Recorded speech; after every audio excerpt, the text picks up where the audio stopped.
Esta es la octava. Estamos de vuelta. Esta es la emisión de 3 a 5. Le agradezco mucho su participación vía redes sociales. Y estoy hoy, ya se metió la cabeza. Justamente se notó. Me puedes asomarte mejor. Hugo Concha, ¿cómo estás? Me da mucho gusto tenerte aquí. Y desde luego, para Gracias. los que están en radio, pues no se dieron cuenta Exacto, del el chiste. chiste. El chiste es que se metió tu nariz a pantalla. Exactamente. Ah, pues felicidades por este nuevo escenario, muy Está bonito. cómoda la mesa, Muy ¿no? cómoda. muy Estamos cómoda. más de iguales. A Exacto. mí esta cosa como gringa Y de... las mesas redondas, yo no sé por qué yo tengo obsesión por las mismas. Son Sí, yo las maravillosas. prefiero mil veces a Sí, los exacto. escritorios, en fin. Pues mira, quedamos en que le íbamos a pasar aquí revista cada vez que vinieras pues a esta forma tan distinta de gestionar los expedientes que tiene Santiago Nieto de un lado y de otro lado Alejandro Gertz Manero. Gertz Manero dice que la manera como Nieto se está manejando vulnera el principio de presunción de inocencia y, si me permites, también el secreto del sumario, ¿no? Que es un principio también importante. Del otro lado, Nieto, pues le gusta mucho dar a conocer todo lo que está haciendo y el presidente dice que Nieto no habla sin pedirle permiso. Así es. Así es que, ¿dónde estamos ahí? ¿Qué lección puedes retirar de esta tensión? Si esto fuera una pelea de box, como podría llegar a serlo, en este momento yo haría mis apuestas por Santiago Nieto.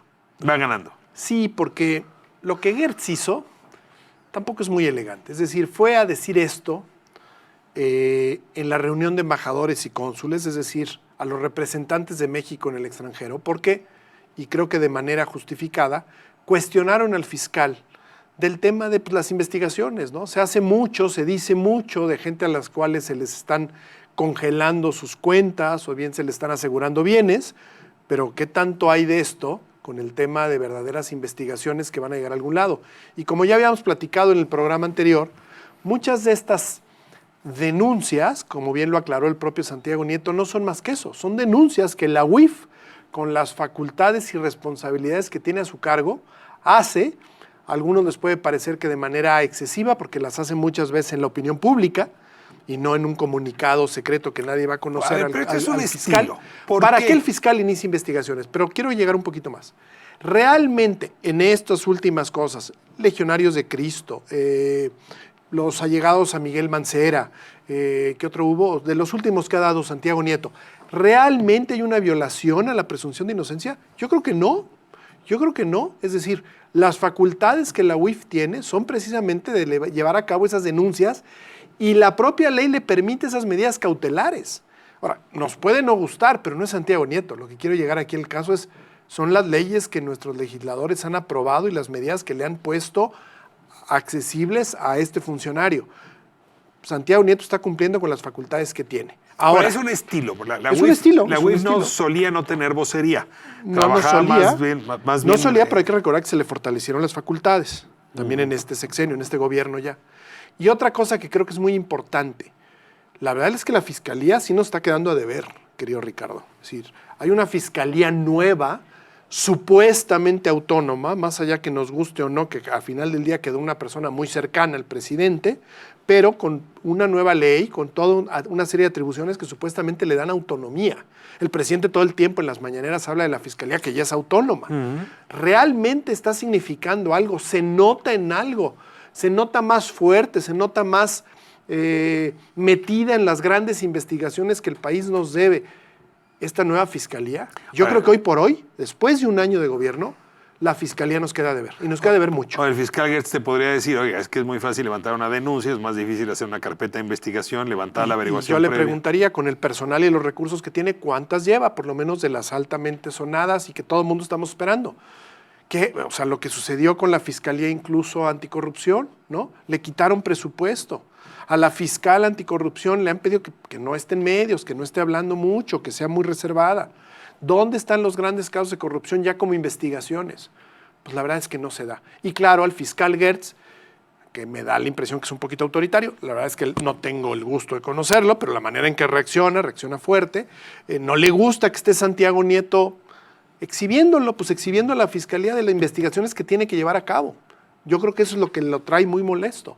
Pero la verdad de las cosas, qué bueno que hay un Santiago Nieto, es el que nos va dando temas, de los grandes temas, Ricardo, que hemos venido platicando. Tú lo decías, usabas una frase muy curiosa la semana pasada. Decías, vamos a decir las cosas por su nombre. No lo dijiste así, lo dijiste con otras palabras. Pues todas estas investigaciones que sabemos que han sucedido, todos estos grandes casos de corrupción, todas estas grandes fallas, a Romero de Champs, por favor, ¿no? Y no pasa nada. El que nos da una noticia de que ya hay una denuncia y que ya se le congelaron cuentas para que se abran las investigaciones correspondientes suele ser Santiago Nieto. Los legionarios de Cristo, de veras, o sea, parece broma, ¿no? Después de 20 años de los grandes escándalos y hasta ahora, después de que hubo un pequeño movimiento ahí, pasa algo. En cambio, en la Fiscalía, ¿qué tenemos? ¿Qué grandes casos tú has escuchado, has dado cuenta de la Fiscalía General de la República? García Luna, pues fue reacción a lo que hicieron los americanos, ¿no? O sea, ¿cuáles son los grandes temas? Yo estoy de acuerdo que no es fácil hacer una investigación. Si tú fueses el fiscal, Gertz, ¿sí? tendrías que decidir si, acompañando en su estilo a Santiago Nieto, hicieses una política de comunicación con las averiguaciones previas. Porque, a ver, una cosa es que hagas la averiguación previa. Totalmente. Y otra cosa es que la anuncies. Y en ese sentido, la Fiscalía no ha sido pues muy... sí, pero ya no hay averiguaciones previas. Okay. Esto sí es importante, porque antes, efectivamente, un anuncio así era claramente una violación al debido proceso legal.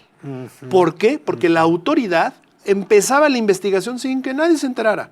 Tú podía estar encima de ti la Procuraduría General de la República haciéndote una investigación desde hace un año y ni tú estabas enterado. Hasta el momento en que tienen elementos y se la presentaban al juez.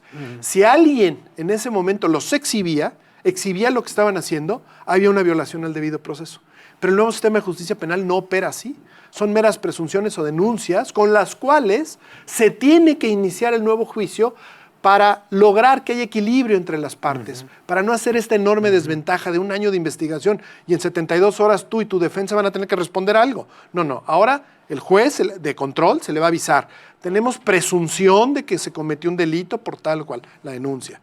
El juez de control examinará si en una violación a derechos, va a decir adelante, ¿no? Se abre la carpeta de investigación, que es lo que sustituye a esa vieja averiguación previa.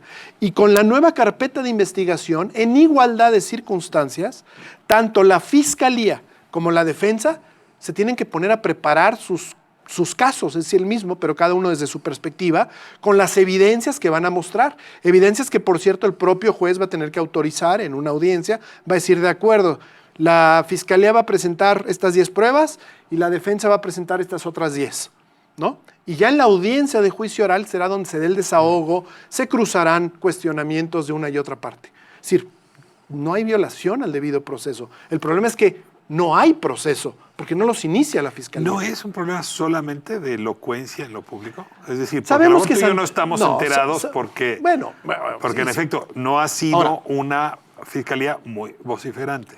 Ni ha sido una Fiscalía muy vociferante y sí tenemos un titular de unidad de, ¿cómo se llama? La UIF, de investigación financiera muy, muy activo.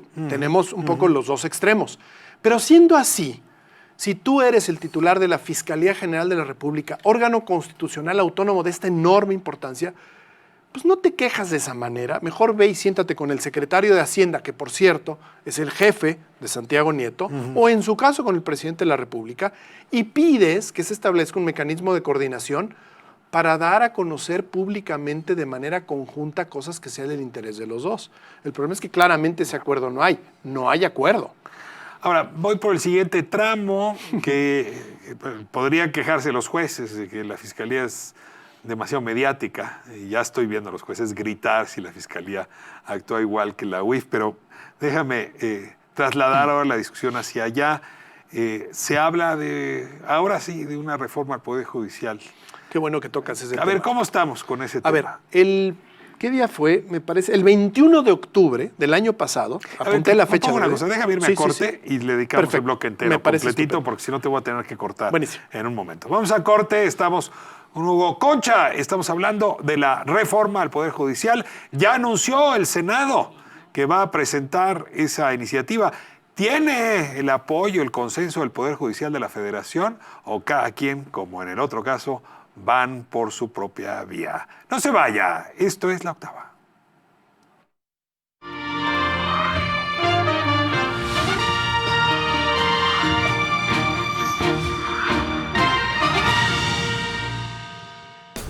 soy Fer Quintana de Joya 93.7 y estás viendo La Octava.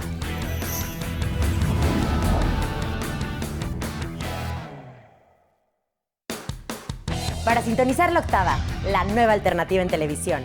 ¿Qué hay que hacer? Es muy fácil. Solamente prende tu televisión, toma tu control y vas a buscar menú de ajustes. Vas a seleccionar la búsqueda automática de canales. Puede aparecer también como sintonización automática o autoscan. Actívalo y listo. Con estos sencillos pasos vas a poder disfrutar toda la programación de La Octava en el 8.1 de tu televisión abierta. La Secretaría de la Función Pública sanciona la corrupción y protege a los denunciantes. Si eres funcionario y fuiste testigo de cómo amañaban contratos, denúncialo. Para casos en el gobierno federal, ingresa a alertadores.funcionpublica.gov.mx. Tu denuncia será confidencial, acompañada y efectiva. Hoy la lucha contra la corrupción funciona con tu denuncia. Gobierno de México. El trabajo engrandece a un país. El respeto fortalece a su pueblo. La honestidad lo hace justo. La legalidad hace libre a su gente. Por leyes justas e incluyentes, trabajamos en la 64ª legislatura. Así, refrendamos nuestro compromiso de servir. Senado de la República. Cercanía y resultados.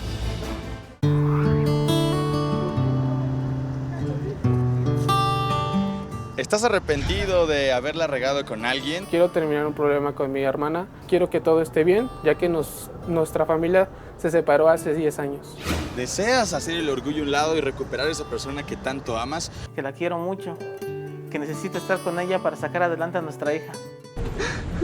Reconciliaciones es el espacio perfecto para que esa persona regrese a tu lado y obtenga su perdón. ¿Por qué no estar con la familia? ¿Por qué no disfrutarse? ¿Por qué no amarse? ¿Por qué no apoyarse? Llueva, truene o relampaguee, nosotros estaremos ahí para conseguirlo. Hemos llegado, hemos arribado, vamos a ver qué pasa. Este es un detalle. Recuerda que cada una es muy especial, ya que realmente no sabremos qué sucederá. Yo ando buscando al dueño de mis quincenas. Busco a la dueña de mis quincenas. Busco al dueño de mis quincenas. Búscame a través de Facebook, las reconciliaciones de La Octava. Así que ya lo sabes, no te pierdas estas reconciliaciones aquí, en La Octava, por supuesto, por el 8.1. Todas las mañanas acompaña a Maite, Pancho y Alexis con el resumen y análisis de la conferencia de prensa del presidente Andrés Manuel López Obrador. Entrevista, la opinión de la gente porque el pueblo manda. De lunes a viernes después de la mañanera a través de La Octava, 8.1 de televisión abierta y en YouTube, La Octava TV. Julio Astillero en La Octava. De todo hay. Periodismo de contenido. ¿Cómo te impacta a ti en lo personal tanta violencia? Periodismo crítico. Escuchemos parte de lo que dijo hoy el presidente López Obrador. Julio Astillero, de lunes a viernes, a partir de las 13 horas. La Octava. Los periodistas. En La Octava, los periodistas Álvaro Delgado y Alejandro Páez Varela traen para usted el mejor análisis de los temas públicos, de manera profunda y rigurosa. Los periodistas. Lunes a viernes, a las 18 horas. La Octava.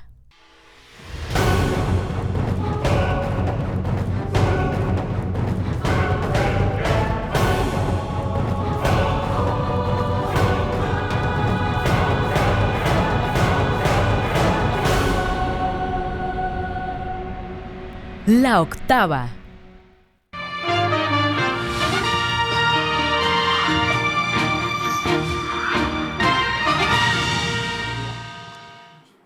Esto es La Octava, estamos de vuelta, Hugo Concha. El presidente, desde que arrancó su mandato, y probablemente antes, traía ya gana pues de meterle mano al Poder Judicial, ¿no? Hay quien ha dicho que es peligrosísimo. El propio presidente de la Suprema Corte logró hablar de que la reforma se produciría desde el Poder Judicial. Ricardo Monreal, líder del Senado, ha tratado también de volverse pues, parte importante en este rejuego. ¿Dónde estamos? ¿Qué sabemos de la reforma judicial y qué tanto podría afectar esto la autonomía del Poder Judicial? Yo o creo la independencia. Que es un tema muy importante que en poco tiempo creo que va a volver a brincarnos. Todo empezó con el presidente apuntando muy claro a los privilegios excesivos que había dentro del Poder Judicial y particularmente de los ministros de la Corte. Aquello era básicamente uno de sus múltiples temas de campaña y cuando inicia, sobre todo además porque había otra administración en la Suprema Corte de Justicia. Recordemos que incluso el último informe del anterior ministro presidente, de Luis María Aguilar, hasta tuvo un vaído que casi se nos andaba desmayando, luego la comida que tradicionalmente el presidente de la República se queda después del informe que hace este presidente de la Corte, no se quedó Andrés Manuel, entonces había claramente mucha tensión. Esto lo toma de manera muy hábil Ricardo Monreal y anuncia que el Senado de la República está preparando unas reformas y las cosas que anunció a todos nos preocuparon, porque no tenía ni ton ni son.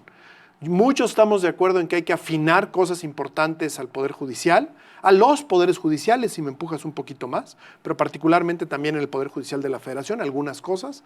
Y sin embargo, las cosas que Monreal soltó en aquel momento eran verdaderas locuras. Decía que crear una tercera sala que se iba a encargar de los temas de corrupción o de anticorrupción, y luego anunciaba que vendía otro paquete que tenía que ver con el Consejo de la Judicatura. Ahí está el gran tema. El Consejo de la Judicatura, hay que recordarle a nuestro auditorio, es un órgano que tiene el Poder Judicial de la Federación, en donde se ve todo lo administrativo, desde la compra de un lápiz hasta los grandes construcciones y edificios que puede tener el Poder Judicial Federal.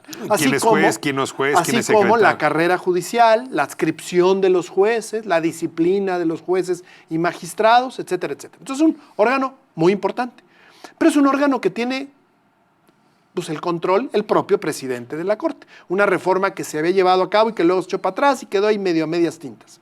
Entonces Monreal la anunció también.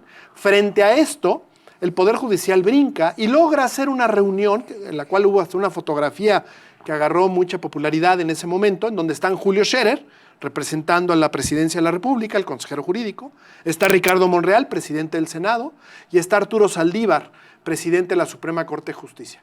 Por cierto, el otro personaje que estaba ahí en ese momento, consejero de la Judicatura, era Felipe Borrego, que es importante porque Borrego fue presidente del Tribunal Superior de Justicia de Zacatecas cuando Monreal fue gobernador de Zacatecas.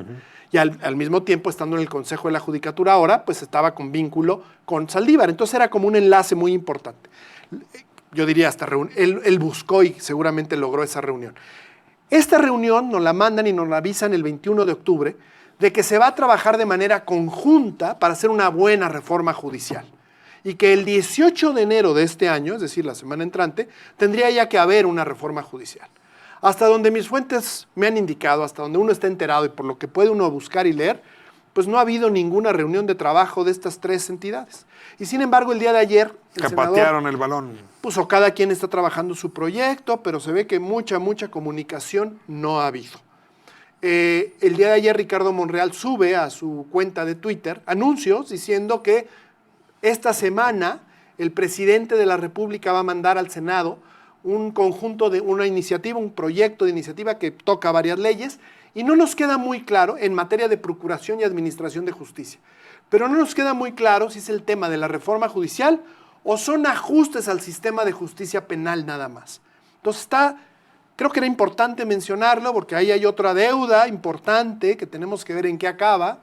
Yo creo que en general si a la Corte le quedara solo a la Corte la decisión de reforma o no, yo creo que el presidente Saldívar no quiere una reforma, no la quiere ahora, quiere algunos ajustes, puesto que así ha sido un poco su discurso y ya después se vio un poco obligado justamente por las presiones que le llevó a cabo el presidente del Senado. Entonces esto vamos a ver a dónde llega. ¿Hay reformas importantes que se tienen que hacer? Desde mi punto de vista, sí. Hace falta temas que el propio presidente de la Corte ha tocado, pero para la cual yo creo, aquí obviamente hay diferencia de opiniones, yo sí creo que hay que meterle algo a la Constitución y a la ley. ¿Cómo? Separar el Consejo de la Judicatura, mejorar procesos de vigilancia, de control interno dentro del Consejo de la Judicatura, etcétera, etcétera. Voy a moverme al último tema. Estuvo presente en la conferencia del presidente de la mañana. El INAI dicta una resolución donde las razones que le expresó el exministro Medina Mora al presidente merecen ser públicas y transparentes. Y el presidente dice, así será. Es más grave, Ricardo. A ver, ¿cómo va ese asunto? ¿Qué sucedió? El año pasado, no traigo la fecha exacta, cuando nos avisan que el entonces ministro Eduardo Medina Mora presentaba su renuncia. Todo el mundo estuvo a la expectativa porque de acuerdo con lo que marca la Constitución, un ministro en funciones solo puede renunciar por causas graves.